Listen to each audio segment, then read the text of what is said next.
എല്ലാവർക്കും സലു കിച്ചനിലേക്ക് സ്വാഗതം. ഞാൻ സമീറ. ഇന്ന് ഞാൻ നിങ്ങൾക്ക് കാണിച്ചു തരാൻ പോകുന്നത് ഈ ഒരു ചന മസാല കറിയാണ്.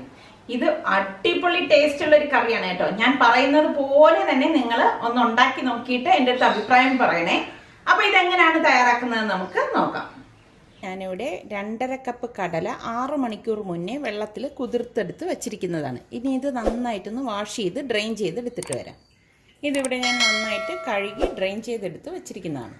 ഒരു പ്രഷർ കുക്കർ അടുപ്പത്ത് വെച്ച് ഗ്യാസ് ഓൺ ചെയ്ത ശേഷം നമ്മൾ ഈ കഴുകി ഡ്രെയിൻ ചെയ്ത് വെച്ചിരിക്കുന്ന കടല ഇതിലേക്ക് ഇട്ട് കൊടുക്കാം.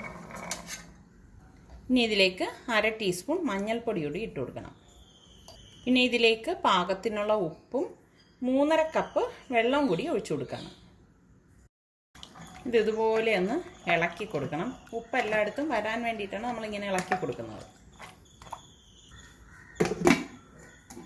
ഇനി കുക്കർ മൂടിയിട്ട് വെയിറ്റ് ഇട്ട് 4 വിസിൽ വരെ ഇതൊന്ന് വേവിച്ചെടുക്കാം.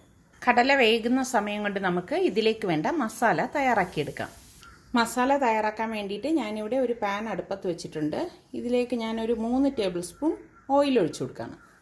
ഓയിൽ ചൂടാകുമ്പോഴേക്ക് ഞാനിവിടെ ഒരു 4 ഗ്രാമ്പുവും 1 ടീസ്പൂൺ ചെറിയ ജീരകവും ഒരു 8-9 കുരുമുളകിൻ്റെ മണിയും ഒരു വലിയ കറുവാപ്പട്ട ഇതൊന്ന് പൊടിച്ചെടുക്കാം. ഇതുപോലെ കൈ കൊണ്ടൊന്ന് പൊടിച്ചെടുത്താൽ മതി. പിന്നെ ബേ ലീഫ് വളരെ ചെറുതായതുകൊണ്ട് ഞാനിവിടെ 2-3 ബേ ലീഫ് എടുത്തിട്ടുണ്ട്. വലുതാണെങ്കിൽ ഒരെണ്ണം എടുത്താൽ മതി. ഇത് ഇത്ര ഇതിലേക്ക് ഇട്ട് കൊടുക്കാം. ഇനി ഞാനിവിടെ ഒരു സവാള ചെറുതായിട്ട് ചോപ്പ് ചെയ്തെടുത്ത് വെച്ചിട്ടുണ്ട്. ഇതും കൂടി ഇട്ട് വഴറ്റി കൊടുക്കാം. സവാള വഴണ്ട് വരുന്നതിനോടൊപ്പം തന്നെ ഞാനിവിടെ 1 ടേബിൾ സ്പൂൺ ജിഞ്ചർ ഗാർലിക് പേസ്റ്റും ഒരു പച്ചമുളകും കൂടി ഇട്ട് കൊടുക്കാം.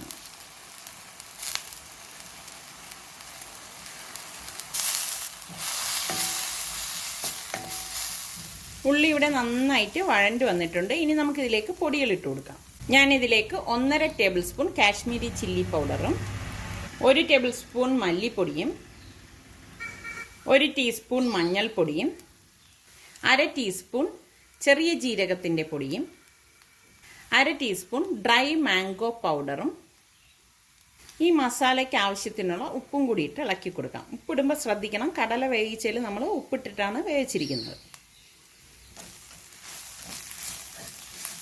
ഈ പൊടികളുടെ പച്ചമണം മാറുന്ന വരെ ഒന്ന് ഇളക്കി കൊടുക്കാം. ഇതിലേക്ക് ഞാൻ 3 തക്കാളി എടുത്തിട്ടുണ്ട്. ഇതൊന്ന് ചോപ്പ് ചെയ്ത് എടുത്തിട്ട് വരാം. പൊടികളുടെ പച്ചമണമൊക്കെ മാറിയിട്ടുണ്ട്. അപ്പോൾ നമ്മൾ ഈ ചോപ്പ് ചെയ്ത് വെച്ചിരിക്കുന്ന തക്കാളി ഇതിലേക്ക് ഇട്ടിട്ട് വഴറ്റി കൊടുക്കാം.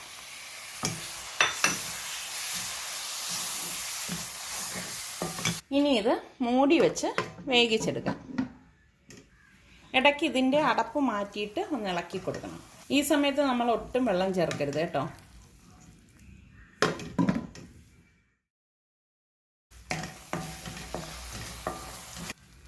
ഇതിനി മൂടി വെച്ച് ഒരു 5-6 മിനിറ്റും കൂടി വേവിച്ചെടുക്കണം കേട്ടോ. ഈ മസാല നന്നായിട്ട് വെന്ത് കിട്ടണം. അപ്പോൾ ഇതിൻ്റെ സ്റ്റീമൊക്കെ പോയിട്ടുണ്ട്. ഞാൻ ഇത് ഓപ്പൺ ചെയ്യാം. കണ്ടോ, കടലയൊക്കെ പാകത്തിന് വെന്ത് വന്നിട്ടുണ്ട്. ഇത് ഞാൻ കാണിച്ചു തരാം. കണ്ടോ, വെള്ളമൊക്കെ പാകത്തിനാണ്. അപ്പോൾ ഈ വെള്ളം കളയണ്ട കേട്ടോ. ഇനി ഈ വെന്ത കടല ചാറോടുകൂടി തന്നെ നമുക്ക് മസാലയിലേക്ക് ഒഴിച്ചു കൊടുക്കാം. ഞാനിതിൻ്റെ അടപ്പൊന്ന് മാറ്റി വെക്കാണ്. കേട്ടോ, എണ്ണയൊക്കെ തെളിഞ്ഞു വന്നിട്ടുണ്ട്. ഈ ഒരു സ്റ്റേജിലാണ് നമ്മളിതിലേക്ക് വേവിച്ച് വെച്ചിരിക്കുന്ന കടല ഇട്ട് കൊടുക്കുന്നത്. ഇത്രയും ഇത് വഴണ്ട് വന്നാൽ മാത്രമേ ഈ മസാലക്കറിക്ക് ടേസ്റ്റ് ഉണ്ടാകത്തുള്ളൂ കേട്ടോ. അപ്പോൾ നമ്മൾ ഈ വേവിച്ച് വെച്ചിരിക്കുന്ന കടല ചാറോടുകൂടി തന്നെ ഇതിലേക്ക് ഒഴിച്ചു കൊടുക്കാം. ഫ്ലെയിം ഒന്ന് കൂട്ടി കൊടുക്കണേ.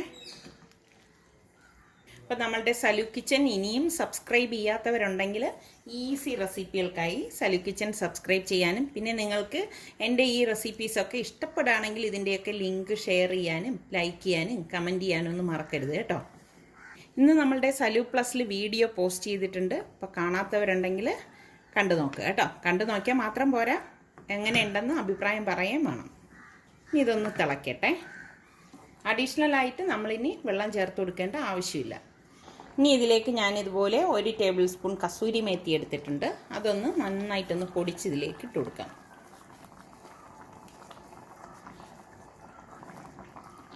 കസൂരി മേത്തി എന്ന് പറയുമ്പോൾ ഉലുവയില ഉണക്കി പൊടിച്ചത്. അത് നമുക്ക് സൂപ്പർ മാർക്കറ്റിലൊക്കെ വാങ്ങാൻ കിട്ടും.